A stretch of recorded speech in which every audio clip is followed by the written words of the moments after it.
अब हम स्टार्ट करेंगे ग्राहम्स लॉ ऑफ डिफ्यूजन। बड़े लास्ट लॉ है, लास्ट टॉपिक है गैसियस स्टेट का। और यहाँ पे बेटा हमारा चैप्टर 2 का सबसे बड़ा पोर्शन गैसियस स्टेट मुकम्मल हो जाएगा। अब देखिए बेटा, सबसे पहली बात, जिस तरह डेल्टन्स लॉ स्टार्ट करने से पहले हमने डेल्टन्स लॉ किस बारे में है ये बात की थी। बिल्कुल इसी तरह ग्राहम्स लॉ स्टार्ट करने से पहले हम ये बात करेंगे कि ग्राहम्स लॉ किस बारे में है।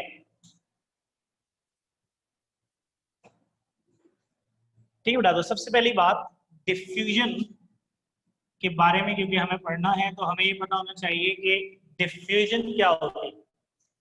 अब डिफ्यूजन की एक डेफिनेशन वो है जो आप 9th क्लास में पढ़ के आते हैं, the spreading of a substance. बेटा मतलब तो वही निकलेगा, लेकिन ये इंटरनेशनली अप्रूव्ड डेफिनेशन नहीं।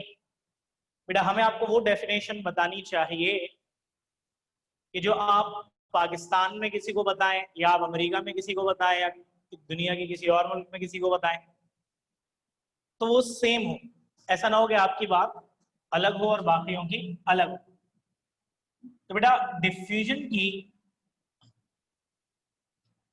असल डेफिनेशन है movement of molecules from higher concentration to lower concentration। ठीक है बेटा, ये डेफिनेशन है movement of molecules from higher concentration to lower concentration। Basically बेटा यहाँ पे दो रीजन्स की बात हो रही है। एक रीजन वो है जिसमें मॉलिक्यूल्स की कॉन्सेंट्रेशन कम है, दूसरा रीजन वो है जिसमें मॉलिक्यूल्स की कॉन्सेंट्रेशन ज्यादा है। बेटा मॉलिक्यूल्स हमेशा किस रीजन से किस रीजन की तरफ मूव करते हैं? हायर कॉन्सेंट्रेशन वाले रीजन से लोअर कॉन्सेंट्रेशन वाले रीजन की तरफ। और ये मूवमेंट क्या कहलाती है? डिफ्यूजन। ठीक है भाई, बात समझ में आ रही है कि हम दो रीजन्स की बात कर रहे हैं। एक रीजन वो जहां मॉलिक्यूल्स की कॉन्सेंट्रेशन ज्यादा है, दूसरा रीजन वो जहां मॉलिक्यूल्स की कॉन्सेंट्रेशन कम है। तो मॉलिक्यूल्स किस रीजन से किस रीजन में जाएंगे? हायर कॉन्सेंट्रेशन वाले रीजन से लोअर कॉन्सेंट्रेशन वाले रीजन में जाएंगे। और बेटा ये मूवमेंट क्या कहलाती है? डिफ्यूजन। अब देखिए इसकी सबसे आसान मिसाल क्या है। जैसे बेटा हम रूम में एयर फ्रेशनर का स्प्रे करते हैं। ठीक है भाई, रूम में हम एयर फ्रेशनर का स्प्रे करते हैं। तो जैसे मैं रूम के एक कॉर्नर में स्प्रे करूं तो विद इन सेकेंड्स में देखूंगा कि पूरे रूम में उसकी खुशबू महसूस की जाने लगेगी। यानी कि विद इन सेकेंड्स उस स्प्रे के मॉलिक्यूल्स पूरे कमरे में फैल गए। तो जो 9th क्लास में आप डेफिनेशन पढ़ते थे स्प्रेडिंग, है तो सही, लेकिन मैंने क्या बोला? वो इंटरनेशनली अप्रूव नहीं है। जैसे ये बेटा अगर रूम है, मैंने रूम के इस कॉर्नर में स्प्रे किया, तो बेटा इस रीजन में स्प्रे के मॉलिक्यूल्स की कॉन्सेंट्रेशन क्या हो गई? ज्यादा। और बाकी पूरा रीजन, बाकी पूरा रूम, दूसरा रीजन जिसमें स्प्रे के मॉलिक्यूल्स की कॉन्सेंट्रेशन क्या हो गई? कम। बताइए बेटा स्प्रे के मॉलिक्यूल्स कहां से कहां मूव करेंगे? हायर कॉन्सेंट्रेशन वाले रीजन से लोअर कॉन्सेंट्रेशन वाले रीजन की तरफ मूव करेंगे। और इस तरह बेटा पूरे रूम में स्प्रेड हो जाएंगे, फैल जाएंगे, जब भी पूरे रूम में उसकी खुशबू को महसूस किया जा सकेगा। तो बेटा यही होता है diffusion, movement of molecules from higher concentration, from the region of higher concentration to lower concentration. ठीक है बेटा, मॉलिक्यूल्स का हायर कॉन्सेंट्रेशन वाले रीजन से लोअर कॉन्सेंट्रेशन वाले रीजन की तरफ मूव करना क्या कहलाता है? डिफ्यूजन कहलाता है। बात समझ में आ गई सबको कि डिफ्यूजन क्या है? अच्छा भाई, अब असल में ग्राहम्स लॉ में बात की गई है रेट ऑफ डिफ्यूजन के हवाले से। किस हवाले से बात की गई है बेटा? Rate of diffusion. अब देखो किसी भी प्रोसेस क्या होता है, जैसे आप फिजिक्स में पढ़ते हो rate of change of displacement, किसे कहते हैं rate of change of displacement? Velocity को, सुना होगा ना आपने। आप एक्सेलरेशन कहते हो rate of change of velocity को। बेटा किसी भी प्रोसेस में होने वाले चेंज को जब आप टाइम से डिवाइड करते हो तो उसका रेट आ जाता है। जैसे गाड़ी चल रही है तो डिस्प्लेसमेंट चेंज हो रही है, आप उस चेंज इन डिस्प्लेसमेंट को टाइम से डिवाइड करते हो तो आपके पास आ जाता है rate of change of displacement यानी कि वेलोसिटी।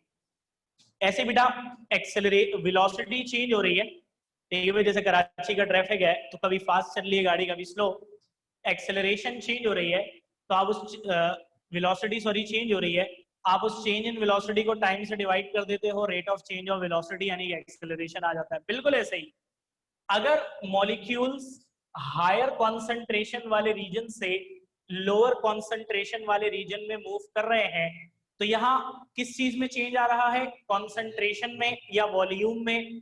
बेटा हायर कॉन्सेंट्रेशन वाले रीजन में पहले मॉलिक्यूल्स का वॉल्यूम ज्यादा था, जब हायर कॉन्सेंट्रेशन वाले रीजन से लोअर वाले में जाने लगे तो क्या होने लगेगा, कम। यानी कि यहाँ क्या चीज चेंज हो रही है, वॉल्यूम। और बेटा अगर मैं इस चेंज इन वॉल्यूम को टाइम से डिवाइड कर दूं तो मेरे पास क्या आ जाएगा, रेट ऑफ डिफ्यूजन। बात समझ में आ गई? तो किसी भी प्रोसेस का रेट क्या होता है, चेंज पर यूनिट टाइम। उस प्रोसेस में होने वाले चेंज को टाइम से डिवाइड कर दो तो हमारे पास क्या आ जाता है, उस प्रोसेस का रेट। तो बेटा जब डिफ्यूजन की बात हो रही है तो डिफ्यूजन में वॉल्यूम चेंज हो रहा है, हायर कॉन्सेंट्रेशन वाले रीजन का वॉल्यूम कम होता जा रहा है, लोअर कॉन्सेंट्रेशन वाले रीजन का वॉल्यूम बढ़ता जा रहा है। मैं इस चेंज इन वॉल्यूम को टाइम से डिवाइड कर दूं तो मेरे पास डिफ्यूजन का रेट आ जाएगा, इसे हम क्या कहेंगे, रेट ऑफ डिफ्यूजन। अब देखिए कोई भी लॉ जब हम पढ़ रहे होते हैं तो मैंने आपको बताया था कि कांस्टेंट फिक्स हेडिंग्स हैं, इंट्रोडक्शन जिसमें हम क्या मेंशन करते हैं कि लॉ किस साइंटिस्ट ने बनाया और कब बनाया। तो भाई इंट्रोडक्शन में this law was formulated by Thomas Graham in 1886। ठीक है भाई, this law was formulated by Thomas Graham in 1886। ठीक है भाई, ये लॉ बनाने वाले साइंटिस्ट कौन है, थॉमस ग्राहम, और इन्होंने कब ये लॉ बनाया था, 1886 में। स्टेटमेंट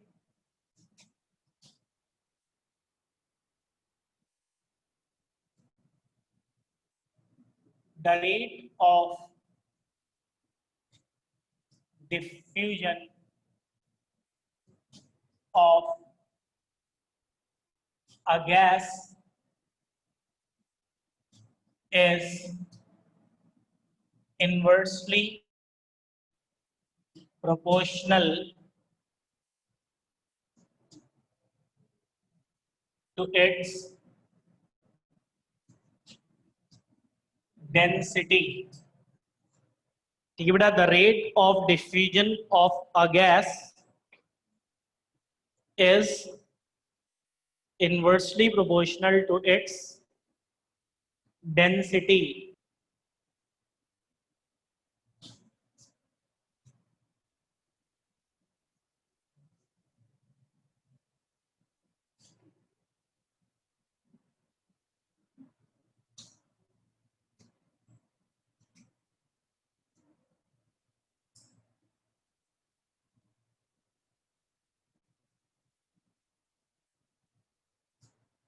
ठीक है बेटा, मैथमेटिकल एक्सप्रेशन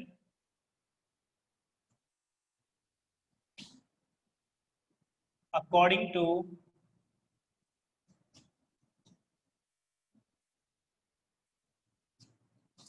ग्राहम्स लॉ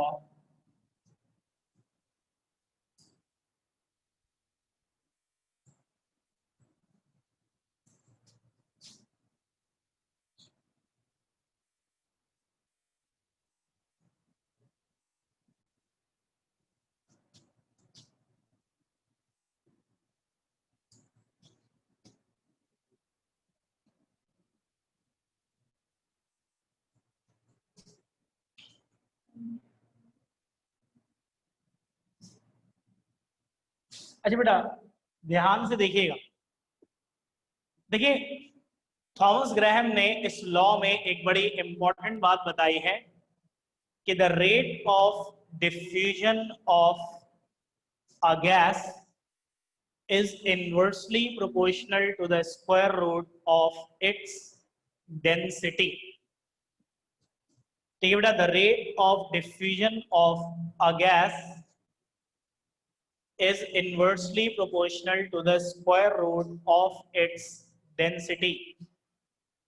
बेटा एक गैस का रेट डिफ्यूजन उसकी डेंसिटी के स्क्वायर रूट से इनवर्सली प्रोपोर्शनल है।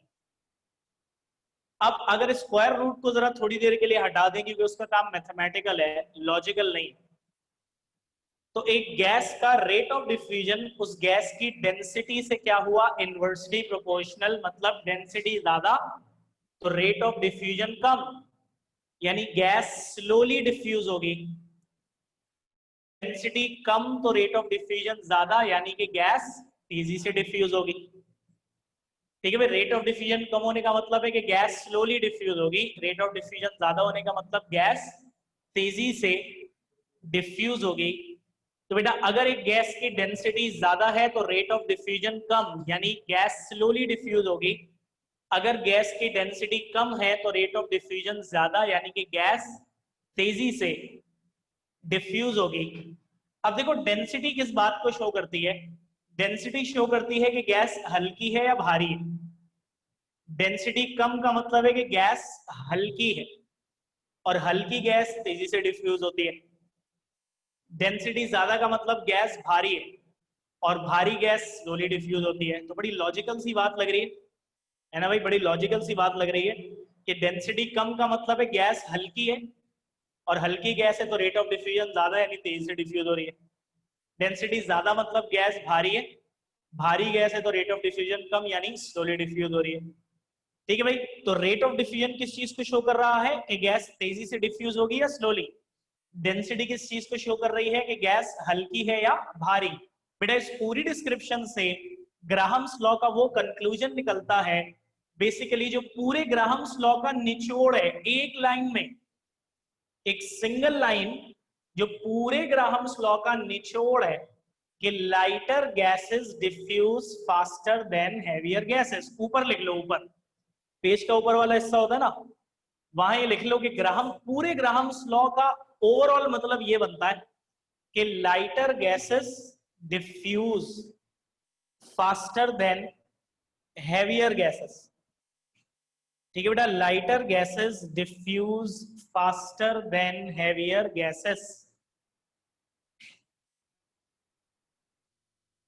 हल्की गैसेस ज्यादा तेजी से डिफ्यूज होती हैं भारी गैसेस के मुकाबले में। ठीक है बेटा, lighter gases diffuse faster than heavier gases. समझ में आ गई बात सबके। बेटा अगर हम साइन ऑफ प्रोपोर्शनैलिटी हटाएं और इक्वल्स लगाएं तो साथ क्या लगेगा, कांस्टेंट। तो R is equal to K into 1/√D। यहां पे बेटा हम मेंशन कर देंगे कि R is rate of diffusion, D is density of gas। तो R बेटा rate of diffusion of gas है और D उसी गैस की डेंसिटी। ठीक है भाई, समझ में आ गया सबको ग्राहम्स लॉ। तो क्या है ग्राहम्स लॉ कि the rate of diffusion of a gas is inversely proportional to the square root of its density. कि एक गैस का रेट ऑफ डिफ्यूजन उसकी डेंसिटी के स्क्वायर रूट से क्या है, इनवर्सली प्रोपोर्शनल। तो अगर गैस की डेंसिटी कम तो रेट ऑफ डिफ्यूजन भी कम, यानी अगर गैस की डेंसिटी कम तो रेट ऑफ डिफ्यूजन ज्यादा, यानी गैस तेजी से डिफ्यूज होगी। और अगर डेंसिटी ज्यादा तो रेट ऑफ डिफ्यूजन कम, यानी कि गैस स्लोली डिफ्यूज होगी। मैंने आपको बताया जिस तरह रेट ऑफ डिफ्यूजन किस चीज को शो कर रहा है, स्पीड ऑफ डिफ्यूजन को। जब मैं कह रहा हूँ रेट ऑफ डिफ्यूजन कम तो गैस स्लोली डिफ्यूज हो रही है, इसका मतलब ये है। जब मैं कह रहा हूँ रेट ऑफ डिफ्यूजन ज्यादा तो गैस तेजी से डिफ्यूज हो रही है, ये इसका मतलब है। तो ऑब्वियसली बेटा रेट ऑफ डिफ्यूजन किस चीज को शो कर रहा है? स्पीड ऑफ डिफ्यूजन को। बिल्कुल इसी तरह डेंसिटी मैंने बताया किस चीज को शो करती है कि गैस हल्की है या भारी। तो डेंसिटी ज्यादा मतलब गैस भारी है, तो रेट ऑफ डिफ्यूजन कम मतलब स्लोली डिफ्यूज होगी। डेंसिटी कम मतलब गैस हल्की है, तो रेट ऑफ डिफ्यूजन ज्यादा मतलब तेजी से डिफ्यूज होगी। यानी बेटा लाइटर गैसेस, हल्की गैसेस ज्यादा तेजी से डिफ्यूज होती हैं हैवी गैसेस के कंपैरिजन में। ये ग्राहम्स लॉ का निचोड़ है, पूरी लॉजिक, पूरा कॉन्सेप्ट ग्राहम्स लॉ का यही है। अच्छा भाई, अब ग्राहम्स लॉ के मुताबिक rate of diffusion inversely proportional है स्क्वायर रूट ऑफ डेंसिटी के। हमने साइन ऑफ प्रोपोर्शनैलिटी हटाकर इक्वल्स लगाया तो साथ क्या लगा? कांस्टेंट के। ठीक है बेटा, तो R is equal to K into 1/√D, where R is rate of diffusion of gas and D is density of gas. बेटा मुझे डेरिवेशन को कंटिन्यू करना है।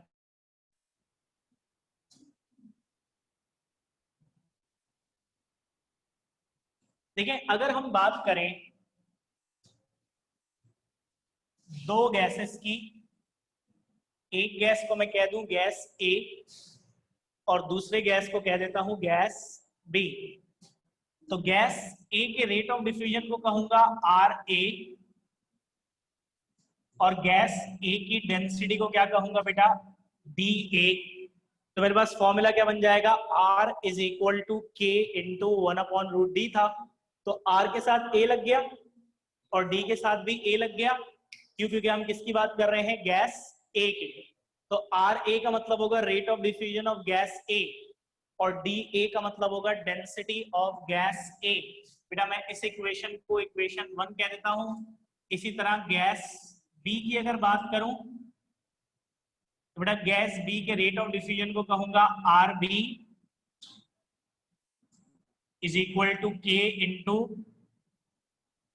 डेंसिटी को क्या कहूंगा बेटा? DB। समझ में आ गया भाई? गैस A के लिए इक्वेशन क्या बनी?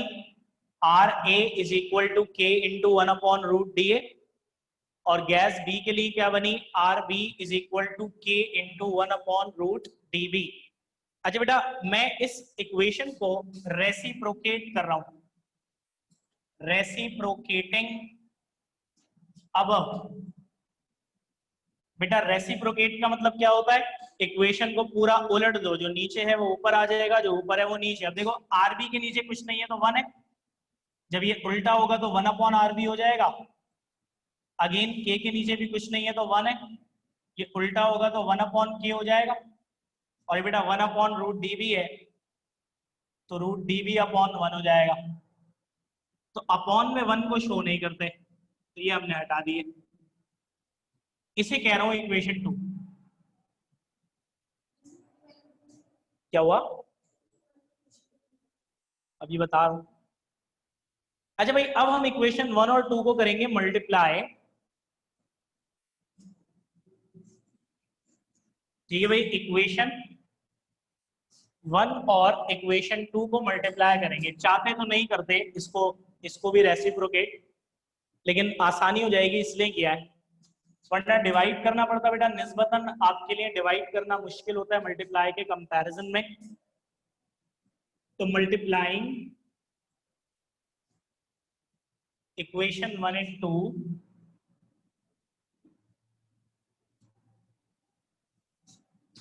इक्वेशन 1 और 2 को मल्टीप्लाई करेंगे। बेटा जब दो इक्वेशंस को मल्टीप्लाई करते हैं तो left hand side into left hand side और right hand side into right hand side, ऐसा ही होता है। तो भाई इक्वेशन 1 का left hand side RA into equation 2 का left hand side 1 into RB। इसी तरह इक्वेशन 1 का right hand side K into 1/√DA और इक्वेशन 2 का right hand side 1/K into √DB।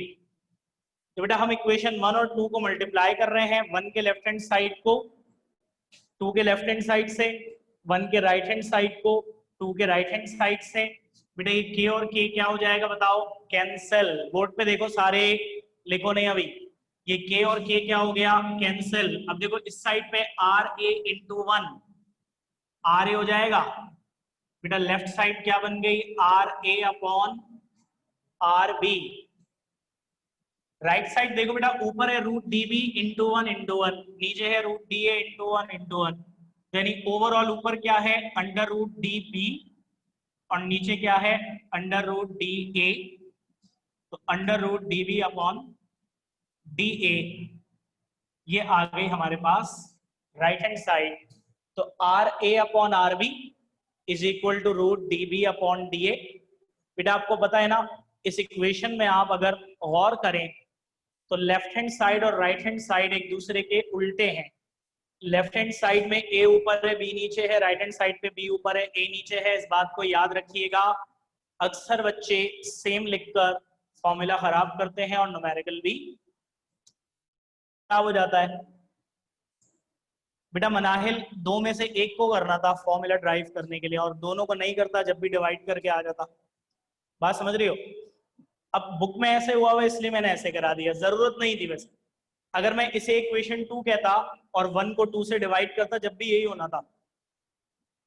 बस क्या किया, इसको उल्टा किया पहले और फिर मल्टीप्लाई कर दिया। वही वाली बात है ना, जब आप डिवाइड का साइन चेंज करके मल्टीप्लाई करते हो तो नीचे जो होता है वो उल्टा हो जाता है। तो पता है ना आपको इतनी मैथ्स तो, जब आप डिवाइड का साइन मल्टीप्लाई में चेंज करते हो तो डिनोमिनेटर उल्टा हो जाता है। बिल्कुल ऐसे ही हुआ है। तो मैंने आपको बताया ना, निस्बतन आपके लिए मल्टीप्लाई करना डिवाइड करने से ज्यादा आसान होता है। अगर हम ये ना भी करें तो इसे इक्वेशन 1 का है, इसे 2 का है, 1 को 2 से डिवाइड करें, होना जब भी यही है। लेकिन आपके लिए आसानी हो गई, और बुक का मेथड भी यही है कि इसको रेसिप्रोकेट करवाया और फिर इन दोनों को मल्टीप्लाई कर दिया, तो बात तो एक ही होगी। तो हमारे पास पहला फॉर्मूला बन गया, R A upon R B is equal to root D B upon D.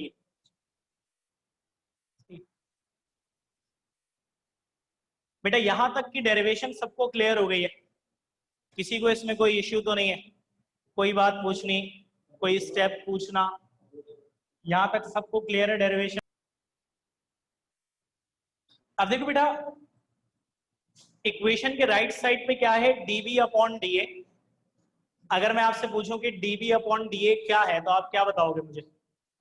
DB का मतलब है density of gas B, D A का मतलब है डेंसिटी ऑफ गैस ए। और अगर मैं बोलूं डीबी अपॉन डी ए, तो इसका मतलब क्या है, ratio of densities of gas B and gas A. यही बोलूंगा भाई, dB is the density of gas B, dA is the density of gas A। तो dB अपॉन dA का मतलब क्या है, ratio of densities of gas B and gas A। ये बात समझ में आ गई बात? अब देखो, जब मैं गैस की डेंसिटीज का रेशो निकालूंगा, dB upon dA, gas B की डेंसिटी को डिवाइड करूंगा गैस A की डेंसिटी से, तो मेरे पास रेशियो आ जाएगा dB अपॉन dA।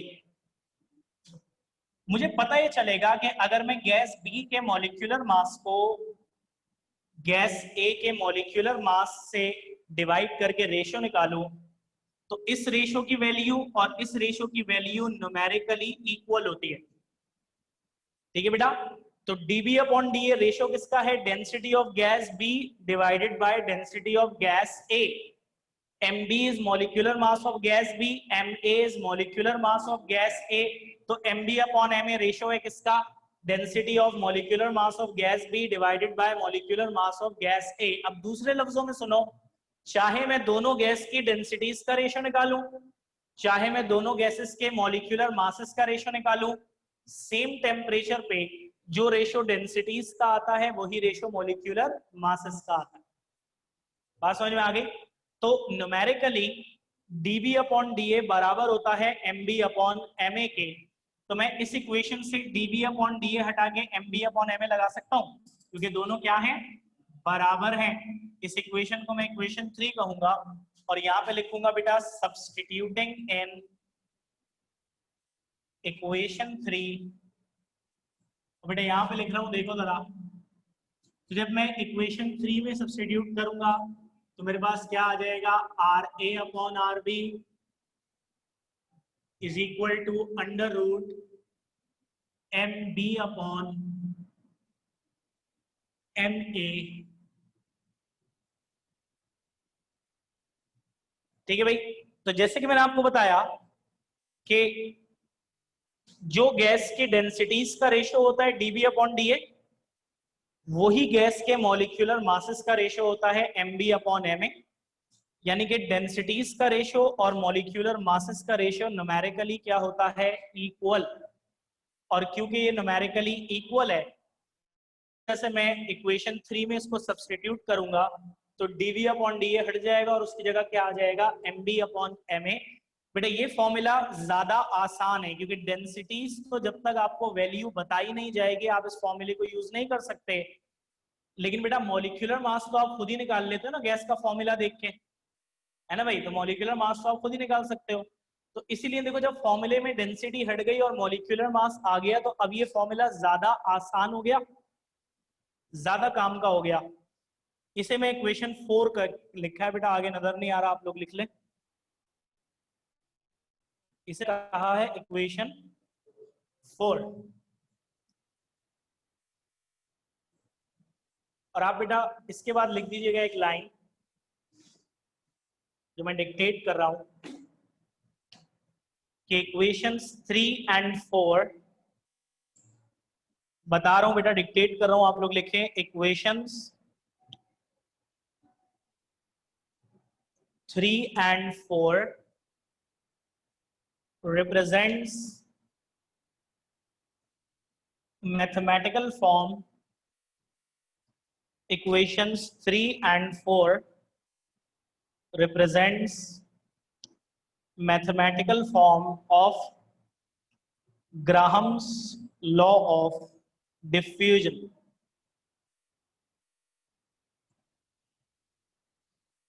हाँ भाई क्लियर है, बताइए सबको।